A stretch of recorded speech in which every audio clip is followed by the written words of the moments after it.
أعوذ بالله من الشيطان الرجيم. I take refuge from all negativity that tempts us away from the truth. Bismillahir Rahmanir Rahim. In the name of Allah, the tenderly compassionate, the infinitely merciful. Alhamdulillahi Rabbil Alameen. Praise belongs to Allah, the sustainer of the worlds. Ashhadu an la ilaha illallah wahdahu la sharika lah wa ashhadu anna Muhammadan Habibullah wa Rasulullah. I bear witness before all who are present that there is no deity except Allah, who is one and without partner, and I bear witness that Muhammad is the beloved of Allah and her messenger. Wassalatu wassalamu ala Muhammadin rasulihi wa ahli baytihi at-tahirin wa sahbihi at-tayyibin wa salam. Blessing and peace on Muhammad, the messenger of Allah, and his purified family, and his worthy and good companions, and peace. Ya ibadullah wa nafsi ittaqullah. O worshippers of Allah and myself, maintain due reverence towards Allah. Assalamu alaikum wa rahmatullahi wa barakatuh. Peace be with you and the enveloping mercy of Allah and her blessings.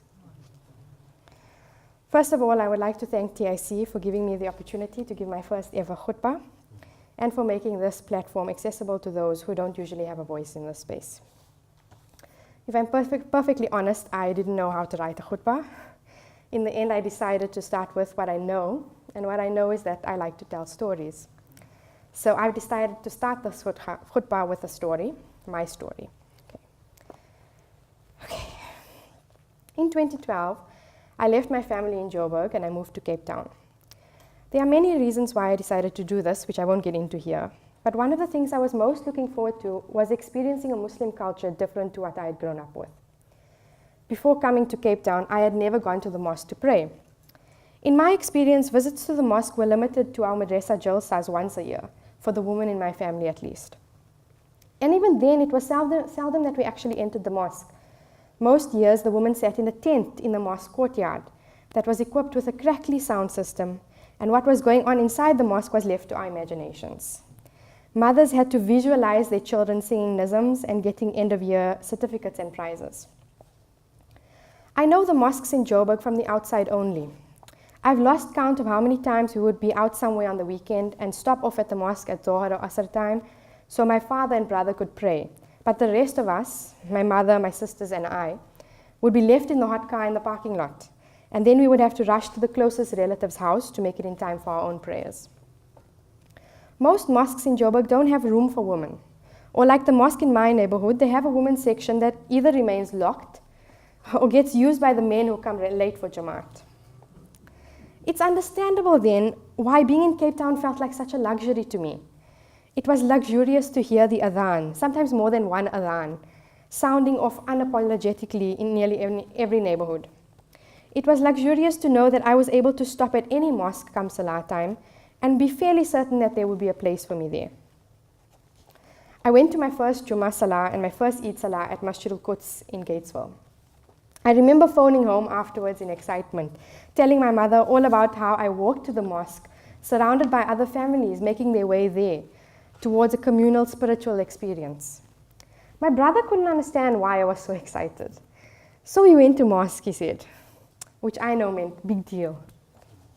But it was a big deal for me. I was finally tapping into an energy that he experienced every week, that he took for granted, and most importantly, that he had instant access to whenever he needed it. For him, the mosque had always been there, since he had been a toddler and my father decided he was old enough to come along. The mosque was part of the fabric of his experience as a Muslim, and he most likely had never realized that this was not the case for me. As time went by and the novelty of going to the mosque slowly wore off, I started to see things I had not noticed before, and I realized that walking into a mosque as a woman in Cape Town was not as easy as I had first thought. There are unique challenges that women face in mosques that men are not even aware of. If we want to pray in a masjid, particularly in a masjid we've never been to before, there are extra steps that we have to take that men don't. Before you even get there, you have to check if that particular mosque acknowledges that women exist and might want to join the salah. You've got to ask around to find out if the mosque will accommodate you. Once you get there, you can't just walk in through the front door. You have to do an awkward reconnaissance mission of the building first to check if there is an entrance for you around the side or around the back. If there isn't any handy signage around, you often have to ask a stranger, usually a man, for directions. And these directions often lead you to a stairway in a dark corner somewhere. If your legs give you trouble, or if you're in a wheelchair, you'll have to find out beforehand if they have a women's section without stairs. If you're a mother and you have your young children along, you'll have to hope that the congregation won't glare at you or scold you for being a bad parent when your children do what children do. As difficult as it is for some people to acknowledge, the fact is that mosques are often designed based on the premise that a man is the default musalli. Even though mosques in Cape Town are a bit more inclusive for women than those in other parts of the country, they are still largely patriarchal institutions under which men have privilege. Thankfully, Masjid al-Ummam is a bit of an exception, because otherwise I wouldn't be sitting here talking to you today. One Eid, I went for Eid Salah at the Habibia Sufi Mosque in Rylands, where the women were separated from the men by a thick floor-to-ceiling black curtain in a corner of the mosque. I remember feeling very disorientated and not knowing which way the Qibla was. I lingered by the door until another woman walked in and faced the right way, and I followed her example. Has this ever happened to a man in the mosque? No. In situations where women are cut off from what is happening in the rest of the mosque, this can seriously hinder their prayer. More than once, I've been in places where the sound system malfunctioned or didn't exist. And we couldn't hear the imam go down into ruku, and we got muddled and we couldn't follow the salah. On one occasion, there was a sajda tilawat in the verse recited in the salah, but because we were on a high balcony with a curtain, we couldn't tell that the imam had gone into sajda, which meant that the whole congregation of women lost track of the salah. Needless to say, praying as a woman in a mosque in South Africa can be an incredibly frustrating experience. Sometimes, however, it is more than that. It can be a traumatic, violent experience. Sometime last year, I had an experience like that in a mosque, at a mosque in town. I had planned an evening meeting close to this mosque so that I could make my asr there. I arrived at the mosque just 15 minutes after the start of asr time. There was a big burly man standing in the doorway, and I asked politely if I could get past him to enter. He refused and replied very rudely that the prayer was over and that he would be locking the mosque in a few minutes. I was thrown, but I stood my ground and I asked him if he couldn't wait 10 minutes for me to pray before he closed up. He refused once again, and then he added disdainfully, "You're not dressed properly anyway." Needless to say, I was furious. It was clear to me that this was not really about my clothes, because he would not accept when I told him that I had my burqa in my bag and there were salah tops in the mosque. I realized what he was doing. Instead of admitting that he was too impatient to wait for me, he was using my clothing to deflect the blame and responsibility for this conflict onto me. In addition, and maybe the most infuriating of all, I knew that if I had been a man, he would not have used my clothing to deny me entry. I left this experience crying in frustration. Who was this man to deny me access to the place where I was supposed to connect with my Allah, and in this way? There are several reasons why I decided to tell this story today. The first is that I really believe in the power of storytelling, that we can find healing not only through telling our stories, but also through having them heard and validated. Secondly, I'm telling this story to raise awareness around the experiences of women who engage with the masjid. But most importantly for this khutbah today, I thought we could use my story as a medium for talking about privilege. Privilege is a term that many of us hear time and again in our work as activists, but it can be difficult to grasp. This is because when we use the term privilege as activists, we don't mean it exactly the way we use the word in everyday life. Usually, privilege is a special advantage or a benefit granted to a person. For example, in the sentence, "I had the privilege of meeting former President Nelson Mandela." Not really, but that's an example. This makes it confusing for people when they are told that they have privilege, and they often react in a negative or defensive way. So what does it mean when we say someone has privilege? Why is this concept so important for us to understand, particularly in the context of the work we do here at TIC and our quest to build movement? Today, I hope to use this khutbah to share some really practical, simple thoughts on privilege. We can understand privilege as a set of advantages that a group enjoys for no reason other than the fact that they were born into that group. It is any unearned benefit or advantage someone receives in society by nature of their identity. Not only are these benefits unearned, but they are also unacknowledged. Many people can go their whole lives without seeing that they have privilege. They believe that this is just the way the world is, and that if anyone else has a different experience to them, it's for other reasons and not because of differences in identity. When we think about privilege, we need to think in the context of power systems in society. Society is affected by a number of different power systems. For example, patriarchy, white supremacy, heterosexism, and classism, for example. So we need to ask ourselves, what kind of person is it easier to be under these power systems? We know that it's easier to be a man in a patriarchal, sexist society. It's easier to be white in a racist society. It's easier to be straight in a homophobic society. It's easier to be middle class in a capitalist society. This is what we mean when we say that people have male privilege, or white privilege, or straight privilege, or class privilege. Some people also have cisgender privilege. That means that they're not trans. Or able-bodied privilege, that means that they don't have a disability. Or Christian privilege in a majority Christian or even secular country, or even Sunni privilege. The power systems in society make it feel as though society is designed in favor of those who have privilege. Many of us in this room know that there are difficulties that queer people face that make you really feel how the world seems to be designed as though there are only heterosexual people exist. So what does it mean to be aware of our privilege? Well, when we reflect upon ourselves and our privilege, we need to think about what position we hold within each of these power systems. And what we need to remember is that it's completely possible to be marginalized in one system and hold a position of privilege in another. This is important for us to understand here at TIC. Many of us experience oppression because of our sexual orientations or gender identities. That doesn't mean that we don't experience privilege under a different power system. You may be queer, but if you are a man, there will be some parts of society where it's easier to be you than me. You may be queer, but if you are able-bodied, that means that you won't have to constantly fight for our safe spaces to be wheelchair-friendly. You may be queer, but if you're cisgender and not transgender, that means that you won't have to battle your way through airport security every time because your name and your gender don't match what's written on your passport. As Phoenix Khalida wrote, privilege simply means that under the exact same circumstances you are in, life would be harder if you didn't have your privilege. Being poor is harder.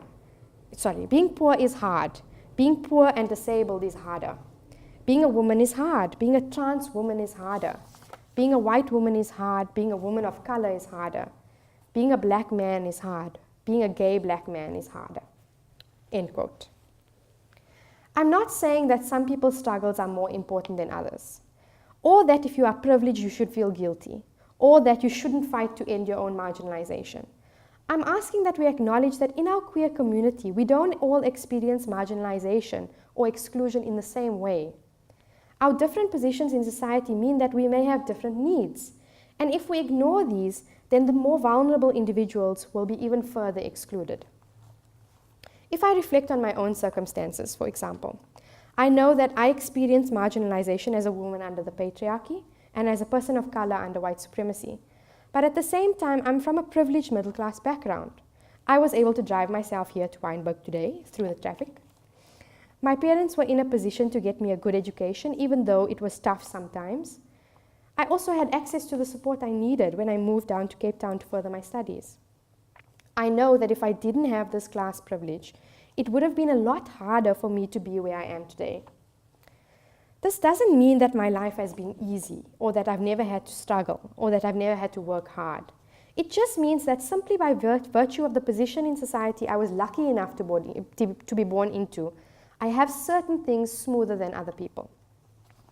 So let's think of another example where privilege is quite clearly at work. We are all aware by now of the Black Lives Matter movement in the United States and the numerous shootings of black people by white police officers. As I understand it, a fundamental part of what Black Lives Matter is trying to do is to get people to acknowledge that white people in the US have privilege in a way that black people do not. They are trying to get people to recognize that if you have to interact with a white police officer in the States, your experience will vary drastically depending on the color of your skin. That if you are black, your chances of being treated violently skyrocket. Black Lives Matter is trying to expose white privilege, saying that if you are white and you are arrested, you automatically have advantages you did not earn. You are treated with some level of respect. You are not treated as dangerous, even if there is evidence that you are, like the man who walked into a church and shot 9 black people. There's evidence that you're violent, but you're not treated as though you're dangerous. You are not shot at for simply existing. You get all of this just because of your identity. Those who struggle to acknowledge white privilege or even deny that it exists find other reasons besides identity to explain what happened. You will hear them say, black people wouldn't get shot if they just complied with what the police said. Or if only these men dressed better, not hoodies and saggy pants, then they wouldn't get shot. Like the man who refused to let me into the mosque, they shift the blame onto the individuals and refuse to acknowledge that there is a problem with the system. The example of Black Lives Matter shows you how it can be so dangerous and even fatal to deny that privilege exists. So as we can see, privilege is the opposite of marginalization. It's really easy for us to recognize the ways we have been marginalized in society because it's easier to notice when you're being hurt or when you're being excluded. But it's difficult for us to recognize the opposite, the ways we have privilege, the ways in which things may be easier for us than it is for others. This is because it's easier to go through life not noticing things that grant you ease. قال الله تعالى لا يكلف الله نفسا إلا وسعها. Allah the Most High said, Allah does not make a soul responsible beyond what it can bear. لها ما كسبت وعليها ما اكتسبت. The soul will gain what it has earned and it will bear what it has earned. ربنا لا تؤاخذنا إن نسينا أو أخطأنا. Our sustainer, do not blame us if we have forgotten or erred. ربنا ولا تحمل علينا إسرا كما حملته على الذين من قبلنا. And do not lay a burden on us like the burden you laid on our forebears. ربنا ولا تحملنا ما لا طاقة لنا به. Our nourisher, do not lay a burden on us greater than we can bear. واعف عنا واغفر لنا وارحمنا أنت مولانا فانصرنا على القوم الكافرين. So pardon us and forgive us and have mercy on us. You are our guardian, so help us against those who ungratefully turn away from the truth. I ask forgiveness for myself, the community, and the whole world. Let us use the next few moments of quiet reflection to contemplate on our own privilege.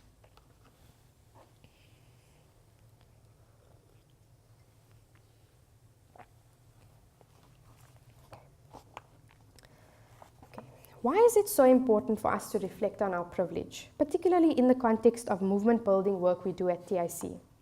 Firstly, reflecting on our privilege is a way to build empathy for other people, and activism that's rooted in empathy is the most effective. Secondly, understanding privilege helps us to build a more inclusive, intersectional movement where we recognize that queer people's experiences are nuanced based on other marginalizations and challenges they may face. Thirdly, recognizing our privilege is a way to see how we might be blind to other people's marginalization within our organization. Because it's important to acknowledge that people with privilege are more likely to be in positions of power in organizations and institutions. If privileged individuals in power are unwilling to believe your experiences or acknowledge your difficulties as a marginalized person, it can seriously damage your trust in the organization, especially if those people blame you for your difficulties and won't recognize the role that power systems play in our experiences. Safe spaces become no longer safe for everyone. It breaks the trust that we need to build with the communities we want to support. Lastly, if you are sensitive to your privilege, you can use it to be an ally to marginalized people. For example, if you notice that a panel that you're speaking on has only male speakers, you can pressure the organizers to put more effort in including more women in the event. If you get invited to talk at an event about the experiences of a marginalized group that you are not part of, you can politely decline and suggest a person of that group who would be better suited to speak instead. You can use your privilege to give someone else a voice who usually would be overlooked. As an ally with privilege, you can work on being a good listener and believe marginalized people when they tell you that they feel excluded or unsafe in your organization. Before I close, I would like to put a few questions to you all to consider when you think about privilege in our community. What are the consequences of masjids being designed and run solely by men if there are difficulties that women face that men are not aware of, or don't believe exist, or don't think are important? How do we treat black Muslims and immigrant Muslims? How do we treat poor Muslims? Do we complain when they come to the mosque to use the ablution facilities that they don't have access to at home? Do we wrinkle our noses at the manual laborer who came in to make Dhuhr Salah after a morning of heavy lifting? Do we ensure that our places of worship are accessible to people who struggle to climb the stairs, for people in wheelchairs, for people who can't see or hear? Can someone with a wheelchair access this masjid? As you all know, TIC runs an empowerment program called IPEP. In it, we learn how to do muhasaba or reflection, how to take stock daily, to allocate time in every day to reflect on our actions and to consider our growth throughout the day. In closing, I would like to argue that our daily muhasaba is incomplete if we don't constantly and consciously reflect on the ways we might have privilege and how we can use this privilege to make the lives of our fellow beings a little easier.